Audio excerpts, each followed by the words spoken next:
안녕. 오늘은 주기적 성질 두 번째 시간입니다. 어제 유효 획전하에 관련되어 있는 그 수업을 했었고요. 오늘은 입자의 크기를 판단하는 것을 해볼 겁니다. 그래서 오늘 할 거는 입자의 크기를 볼 건데, 입자 크기는 어떤 입자 하나의 크기를 비교한다는 거지. 그래서 입자 크기를 볼 건데, 입자는 우리 원자의 반지름 원자 크기를 볼 거고, 첫 번째 보는 게, 두 번째 보는 게 이온의 크기를 볼 거예요. 됐죠? 그리고 등전자, 이온, 이렇게 세 개를 볼 겁니다. 다 중요해요, 이거는. 거의 균등하게 시험에 출제되고 있는 부분이고, 요 세 개를 판단할 건데, 입자의 크기를 따지려고 하니까, 부피를 따질 건지, 이렇게 기준이 필요하겠죠. 그래서 이 크기를 따질 때는 어떤 것을 따지냐고 하면 그 입자의 반지름을 따집니다. 그래서 반지름이 어떤지를 보는 거예요. 반지름 R 값이 어떤지 보는 게 크기를 따지는 거다. 이해됐습니까? 그래서 왼쪽으로 다시 가보면 입자의 크기에서 세 가지를 볼 건데, 원자 반지름하고 이온 반지름하고 등전자 이온, 이 세 가지를 볼 거예요. 이해되겠죠? 그래서 그 크기를 비교하려고 하면 판단하는 근거가 있어야 돼요. 예를 들어서 사람이 이렇게 두 명이 있어요. 이렇게 누가 더 커? 경우에 따라 가지고는 왼쪽 사람이 좀 더 덩치가 있어가지고 더 크다. 오른쪽 사람이 키가 더 커서 말랐지만 더 크다. 이렇게 할 수 있겠죠. 그러니까 크기를 정할 때도 기준이라는 게 있어야 돼요. 기준. 이해되겠습니까? 그래서 가장 첫 번째 고려할 대상이 뭐냐면, 왼쪽에 다시 볼게요. 껍질수예요. 껍질수. 다 필요 없이 껍질이 많으면 입자가 크다. 껍질이 하나 있는 것보다는 껍질이 4개 있는 것이 입자가 더 크다라고 할 수 있는 거겠죠. 이해되겠니? 그런데 이런 거죠. 오른쪽 그림, 사람 몸을 보면 첫 번째 사람, 두 번째 사람, 세 번째 사람이 있다고 했을 때 키를 판단한다고 했대요. 키로. 그러면 3번이 1등이 되겠죠. 됐죠? 그럼 3번은 뽑았어. 끝. 그럼 1번하고 2번하고 비교해야 되는데 키는 둘이 비슷하단 말이에요. 지금 이렇게. 그럼 뭘로 판단해? 덩치로 판단하겠지. 그래서 껍질수를 가지고 판단하는데, 껍질수가 비슷하다고 했을 때, 비슷할 때 그 다음 순위가 있어야 되겠지. 사람은 덩치 이런 것처럼 그 원자의 크기, 입자의 크기를 판단할 때는 두 번째 따지는 게 양성자의 수예요. 다른 말로 하면 유효획전하를 따집니다.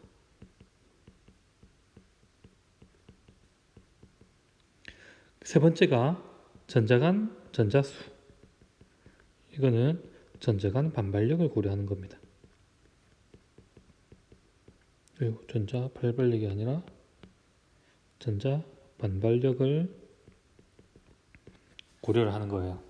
그래서 껍질수가 대빵이 껍질수가 크면 무조건 큰 거예요. 첫 번째 껍질보다 두 번째 껍질이 더 크죠. 첫 번째 껍질에 전자가 있는 것보다 세 번째 껍질에 있는 전자가 그 원자는 더 크다는 거죠. 이해되겠습니까? 그런데 껍질수가 같대요. 같다는 건 무슨 뜻이에요? 같은 껍질이다, 같은 주기에 있다. 같은 주기에 있을 때는 뭘 따져? 양성자 수를 따져요. 이해되겠습니까? 근데 양성자 수를 따지기가 애매하다. 그때는 전자수를 따져가지고 반발력을 비교해 보는 겁니다. 무슨 말인지 알겠죠? 그래서 첫 번째 원자 반지름부터 한번 볼게요.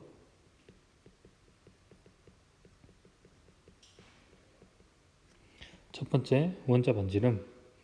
원자 반지름이 뭔 줄 알아야 되겠지. 원자 반지름 R로 표시합니다.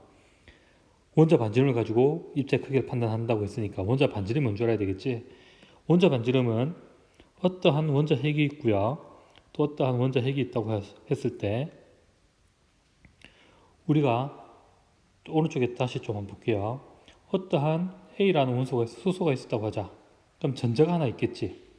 맞죠? 근데 이 전자는 어디엔가 존재할 수 있지. 첫 번째 껍질일 수도 있고, 두 번째 껍질에 있을 수도 있고, 세 번째 껍질에 있을 수도 있어요.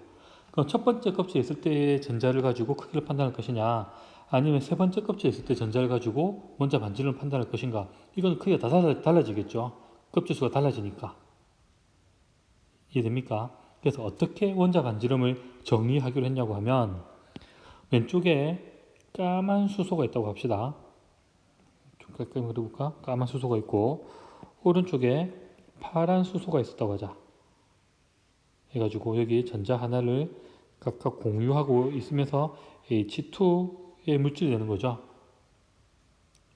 오케이? 이렇게 됐을 때 이 핵과 핵 사이의 거리를 L이라고 하고, 2분의 L, 그러니까 핵과 핵 사이의 거리의 반을 원자 반지름으로 정의를 하는 겁니다. 됐니? 공유결합 물질에서 핵과 핵 사이의 거리의 절반을 원자 반지름으로 하자. 쌤 여기 약간 중첩되는데요. 이거 좀 어떻게 되는 거예요? 그런 거 필요 없이. 이해되겠습니까? 그래가지고 여기서 수소의 원자 반지름이 어떠한 특정한 값이 되었다. 그러면 HCl이다. 그럼 여기는 A 값을 주는 거예요. H가 요만하면 CL은 요만하겠죠. 그럼 요 둘 사이의 거리의 평균을 못하겠지 이때는. 그렇지? 여긴 짧을 거고 염소는 더 길 거니까. 그래서 H는 A라고 했으니까 전체 길이에서 A만큼 빼주면 되겠죠. 그럼 염소의 원자 반지름이 나와요. 이런 식으로 원자 반지름을 나타냅니다. 그래서 원자 반지름의 정의 첫 번째 교재 제일 위로 가보면 공유결합에서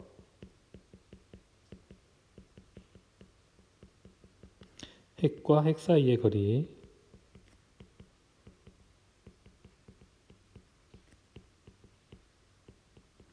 기준으로 해서 원자 반지름을 나타냅니다.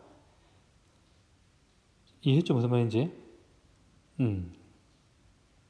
그러면 이러한 원자 반지름은 같은 족에서 또는 같은 주기에서 어떠한 주기성을 가지느냐, 요거 보는 게 가장 핵심이라 그랬죠. 그래서 오른쪽 지워볼게요, 그림. 그래서 주기성을 아는 게 가장 중요하다고 했습니다. 그러면 같은 족에서는 어떻게 될 것인가? 같은 족에서 원자 번호가 커질수록, 다른 말로 하면 주기율표에서 아래로 갈수록 이렇게 되겠지. 같은 족이니까 이러한 표현이 익숙해져야 돼. 많이 나오는 표예요. 많이 나오는 표현입니다. 주기율표에서 아래로 갈수록 원자 반지름 어떻게 될까? 그러면 예를 들어서 리튬하고 나트륨 비교해 봅시다. 리튬 원자 번호 3번, 나트륨은 11번. 그러니까 리튬 먼저 그려보면 양성자 3개에 한쪽 껍질에 전자 2개 있을 것이고, 두 번째 껍질에 전자가 이렇게 하나 있을 거예요. 여기가 리튬이에요. 됐죠? 그 다음에 나트륨은 원자 번호 11번에 첫 번째 껍질에 전자 2개, 두 번째 껍질에 8개, 세 번째 껍질에 전자가 하나 더 와야 되겠지? 처음이라서 이렇게 좀 자세하게 하는 거예요. 그러면 딱 봐도 누가 더 커요? 나트륨. 맞죠? 이유 뭐지? 이유가 뭐지라고 물어보면 제일 위에 왼쪽에 나오는 원자 크기의 판단 기준을 가지고 설명하면 돼. 뭐 때문에? 껍질수 때문에. 그래서 입자의 크기를 판단할 때, 공부를 할 때 가장 좋은 방법은 뭐냐면, 결과를 알고 그 결과가 오게 되는 원인을 알아야 돼. 원인을. 그러면 필기 다시 봅시다.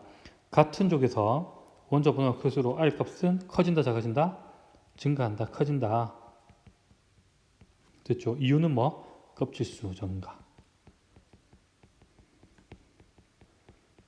이렇게 알고 있어야 돼요. 이해되겠죠? 그 다음에 같은 주기에서는 어떻게 되는가? 같은 주기에 가장 만만한 리튬하고 같은 주기니까 베릴륨 비교를 해봅시다.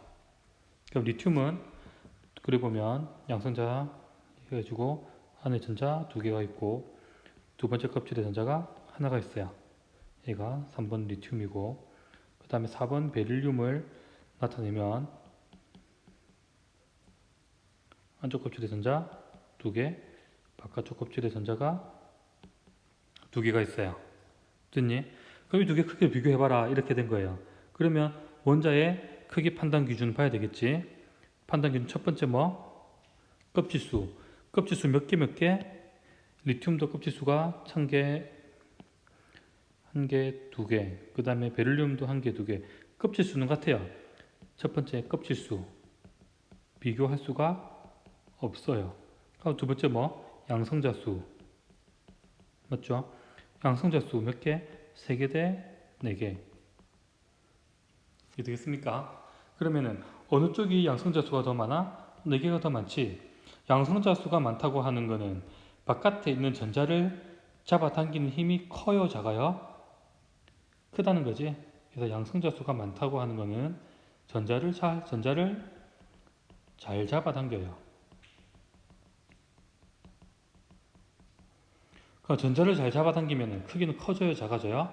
크기는 작아지게 되겠죠. 점점 더 핵으로 많이 뭉칠 거니까. 그래서 노트 정리해보면 반지름 R값은 감소를 해요. R값은 작아진다. 이유 뭐? 양성자 수가 많아서.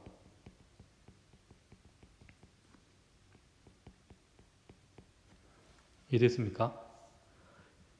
위에서 쌤 설명을 할 때 유효획전화라고 해서 실제로는 유효획전화 값을 따지는 거예요.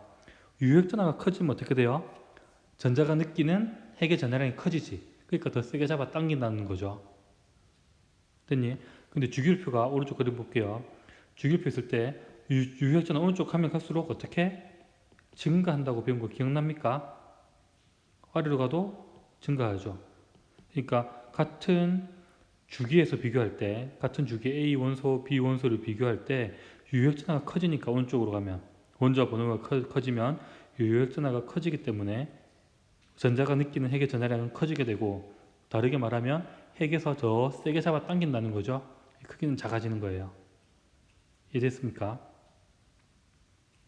요거를 배우는 거예요. 요거를 배우는 거. 원자 반지름 크기. 안 어렵죠? 그래서 정리를 해보면 요거 칼륨, 나트륨, 리튬, 수소 얘는 뭐죠? 같은 족이야 같은 주기야? 같은 족끼리 비교하는 거죠. 같은 족에서 원자 번호가 점점 커지는 거지. 여기는 원자 번호가 점점 커지고 있어요. 위로 갈수록. 헬륨, 수소보다 리튬이, 리튬보다 나트륨, 칼륨이 점점 더 커지니까 원자 반지름도 점점 커지고 있어요. 눈으로 확인할 수 있겠죠. 그 다음에 리베붕탄질산풀 이렇게 요 네온도 들어가야 되겠지. 크기 비교하는 거니까 네온도 어딘가 있을 거예요. 이래 가지고 네온 이렇게 했을 거라고. 그러면은 원자 번호가 커지고 있어요. 입자의 크기는 증가하는 거야, 감소하는 거야? 감소하고 있죠. 됐죠? 이거를 이해할 수 있어야 됩니다. 안 어렵죠? 그래서 원자의 반지름, 그러니까 원자인 상태, 중성 원자인 상태를 뜻하는 거죠.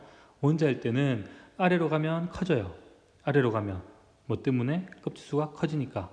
오른쪽으로 가면 작아져요. 뭐 때문에? 껍질수는 같지만 양성자 수가 커지니까 전자를 더 세게 잡아당기니까 크기는 작아지는 거죠. 이렇게 이해를 하면 됩니다. 됐죠? 선생님 딱 가르쳐준 대로만 하면 돼요. 오케이. 좀 지웁니다. 그 다음 볼 게 뭐냐면 이온 반지름의 크기예요. 이온 반지름 크기 봅시다. 두 번째 이온 반지름. 이온 반지름은 이온 자체는 전자를 얻거나 전자를 잃는 것을 이온이라 그러죠. 그러면 리튬을 비교해 볼게요. 리튬 원자 번호 3번이죠. 얘는 전자 배치를 그려보면 첫 번째 껍질에 전자가 두 개 있고 두 번째 껍질에 전자가 이렇게 하나가 있어요. 그럼 얘가 이온이 된다고 하면 바깥에 있는 이 파란색 전자, 바깥에 있는 파란색 전자를 잃어버리는 게 이온이 되는 거지. 됐나요? 그러면 이 상태라고 하면 원자 크기하고 이온의 크기를 비교하면 누가 더 커요? 원자가 더 크지. 이온이 되는 순간 껍질 수가 몇 개가 돼? 하나가 되지. 원래 두 개였는데. 맞나요?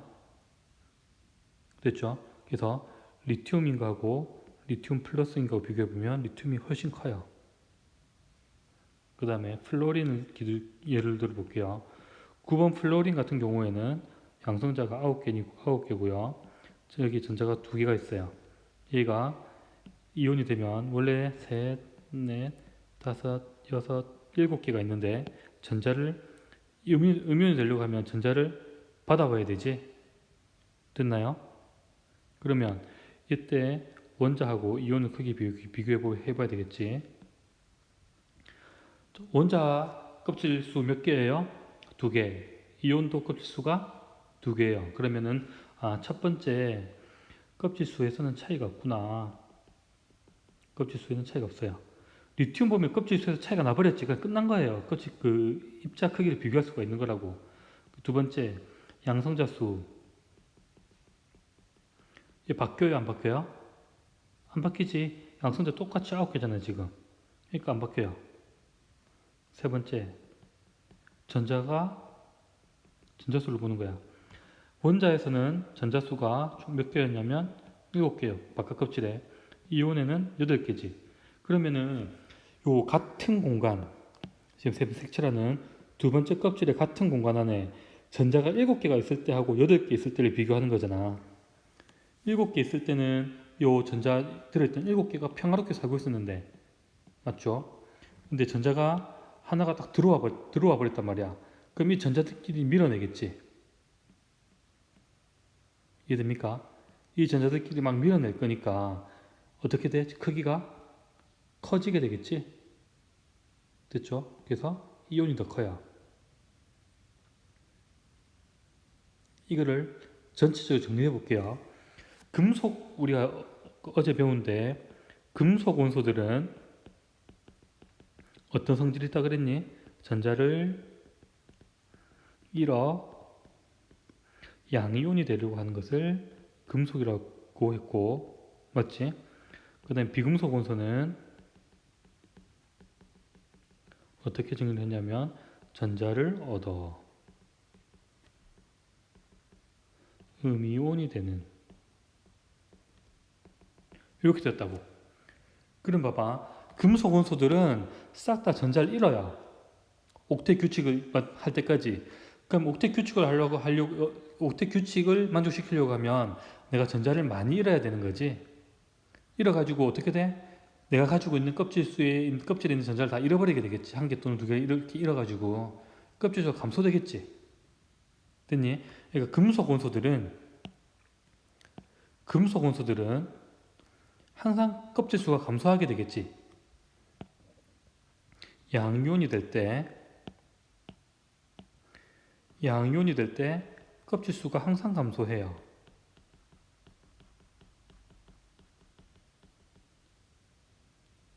됐죠? 근데 비금속 원소들은 음이온이 될 때 항상 전자를 얻기 때문에 껍질수는 바뀌어 안 바뀌어? 안 바뀌어요. 양성자 수도 안 바뀌고 항상 음이온이 됐다. 전자수가 증가하게 되는 거지. 요거 이해되겠냐? 그러니까 결국에는 왼쪽에서 마음 좀 정리를 한번 해볼게요. 양이온들은 모두가 다 원자가 커요. 그렇지, 껍질이 없어진다 했으니까. 근데 음이온들은 항상 음이온의 크기가 더 커요. 이온의 크기가 더 커요. 이유 한번 적어볼게요. 이유는 어떤 거? 껍질수 차이지. 양이온은. 그리고 음이온들은 전자 반발력 증가예요.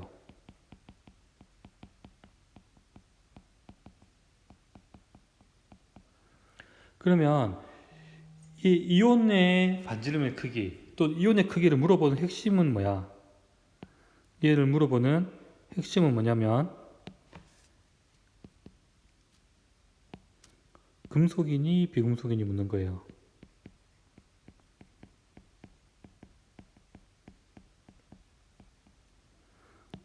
여기서 물어볼 때는 결과를 가지고 거꾸로 물어봐요. 어떠한 임의의 원자 A하고 이 원자가 이온이 됐을 때 크기를 비교해 보니까 원자가 더 크대요. 그러니까 얘는 금속이에요, 비금속이에요? 이렇게 물어보는 거라고. 야, 금속인데 어떻게 됐니라고 물어보진 않아요. 이해되겠니? 어떠한 B라는 원소가 비교해 보니까 원자가 더 크고 이온이 더 작아요. 얘 B는 금속이야, 비금속이야? 원자가 더 크댔으니까 금속. 근데 C라는 원소가 있었는데 얘는 원소랑 이온이랑 크기 비교해 보니까 이온이 더 크더라. 그러면 C는 금속이야, 비금속이야? 비금속. 이렇게 나와야 되는 거라고요. 물어보는 패턴이 항상 그래요. 이해되겠니? 되겠죠? 자, 마지막 등전자 이온. 등전자 이온은 뭐냐면요. 이온이 됐는데 이온이 됐을 때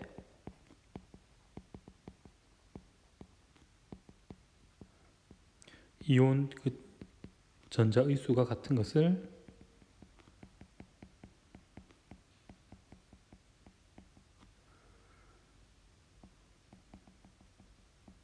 들을 등전자 이온. 예를 들어 가지고 산소부터 할까? 산소, 플로린, 그 다음에 나트륨, 이런 것들이 이온이 되었다고 해보자. 이온이 되면 산소는 이때 이온이 되기 전에 전자가 총 몇 개 있어요? 8개, 9개, 11개, 12개 이렇게 있겠지. 근데 얘가 옥텟을 망조시킨 안정한 이온이 되었다고 했을 때는 전자수가 몇 개? 산소는 전자를 2개 더 받아야 되겠지? 16쪽이니까 전자를 2개 더 받아야 돼요. 이온일 때 10개가 되고요.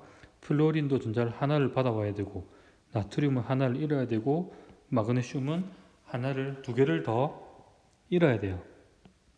그래서 이때는 산소 2 마이너스, 플로린 마이너스, 나트륨 플러스, 마그네슘 2 플러스 이렇게 이온이 됐을 때 전자수가 같게 되죠. 지금 이온이 됐을 때 전자수가 같지. 이것들을 등전자 이온이라 그래요. 주기율표를 통해서 나타내 보면 얘가 주기율표라고 했을 때 이렇게 있다고 했을 때요.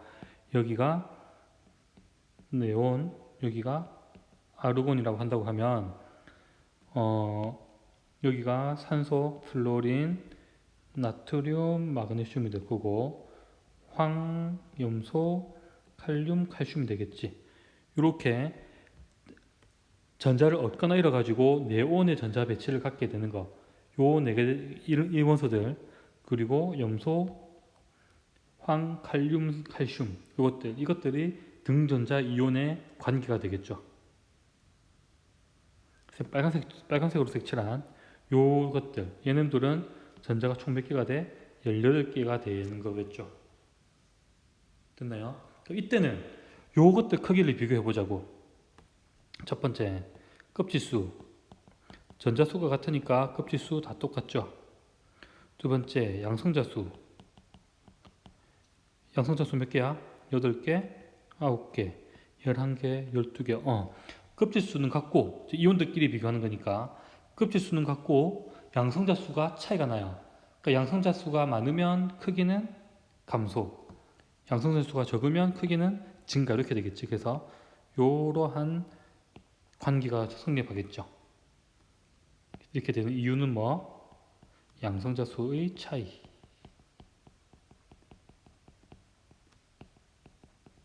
또는 유효 획전화의 차이.